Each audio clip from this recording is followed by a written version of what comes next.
Now let's talk more about this cyber attack, and for that we are joined tonight from Washington by Keith Epstein. He is an investigative reporter for Business Week whose specialty is cybersecurity. Keith, good to have you back.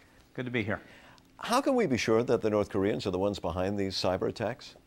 Well, we can't know for sure, at least not from the evidence so far presented that we have. The South Koreans, of course, blame Pyongyang. The South Koreans blame Pyongyang for a lot of things, so we'll need to see some evidence. And how concerned should we be that some of the websites that were hit, I understand, include the U.S. Treasury Department, the Secret Service, Federal Trade Commission, and the Transportation Department? They were all down at least one time or another during the July 4th holiday weekend. The truth is, Martin, not very.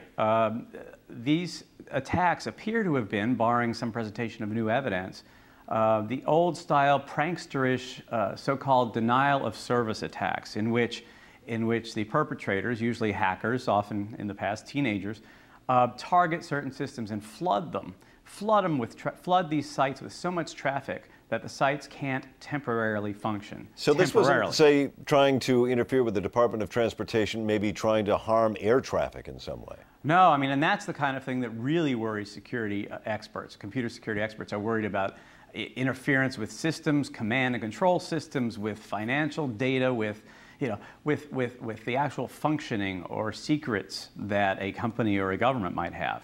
Well, you mentioned financial data. There were, I understand, some prominent financial sites that were struck. Which ones, I'd like to know. And also, what would be the consequences, possibly, of those attacks? According to the Associated Press and some other reports, NASDAQ and the New York Stock Exchange were among the sites that were targets of attacks.